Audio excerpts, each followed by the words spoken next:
주님의 평안을 전합니다. 오늘의 말씀은 욥기 41장입니다. 1절에서 4절 말씀입니다. 네가 낚시로 리워야단을 끌어낼 수 있겠느냐? 노끈으로 그 혀를 맬 수 있겠느냐? 너는 밧줄로 그 코를 꿰 수 있겠느냐? 갈고리로 그 아가미를 꿰 수 있겠느냐? 그것이 어찌 내게 계속하여 간청하겠느냐? 부드럽게 내게 말하겠느냐? 어찌 그것이 너와 계약을 맺고 너는 그를 영원히 종으로 삼겠느냐? 오늘 본문은 낯선 생명체에 관해 말하고 있습니다. 리워야단으로 불리는데 각주를 보면 악으로 볼 수 있다고 되어 있습니다. 그러나 우리가 생각하는 악어는 아니고 고대에 존재했을 법한 미지의 생명체로 보면 되겠습니다. 중요한 것은 리워야단의 실체가 아니라 하나님께서 왜 리워야단을 언급하시는가입니다. 리워야단은 인간이 잡을 수 없고 가축으로 길들일 수도 없고 시장에 내다 팔 수도 없다고 합니다. 이 말은 이 자연 만물 가운데는 인간의 능력과 인식을 뛰어넘는 일들이 많다는 것입니다. 다른 말로 하면 초월성입니다. 과학 문명이 발달한 오늘날에도 인간이 풀지 못하는 자연의 신비는 무수히 많습니다. 그래서 피조 세계를 볼 때 절대 교만할 수 없는 것입니다.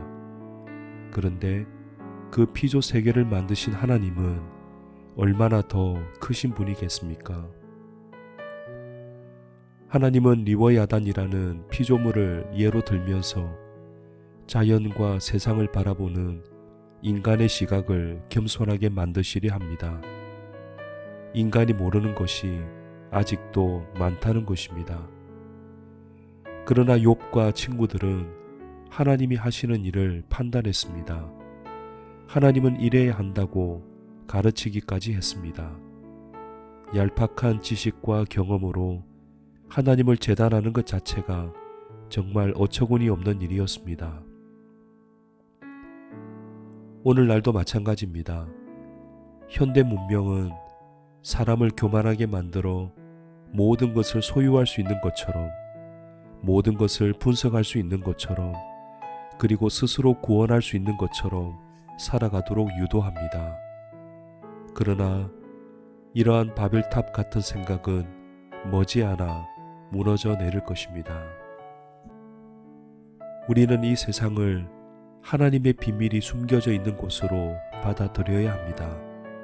하나님은 우리의 생각을 뛰어넘어 이 세상을 다스리고 계십니다. 따라서 우리가 볼 때 이해가 되지 않고 불합리하게 보이는 일이라도 그 속에 하나님의 뜻과 계획이 있음을 믿어야 합니다. 그럴 때 우리의 마음이 교만하지 않고 겸손하게 하나님의 뜻을 따라갈 수 있을 것입니다. 오늘도 하나님의 초월성과 전능하심을 믿고 따라가는 하루가 되길 간절히 기도합니다. 사랑의 주님, 그동안 주님의 뜻을 신뢰하지 못하고 불평하고 원망했던 모습을 용서하여 주옵소서. 이 세상 가운데 주님의 초월성이 깊이 들어와 있음을 믿고 겸손하게 순종하게 하옵소서. 우리 주님 예수님의 이름으로 기도합니다. 아멘.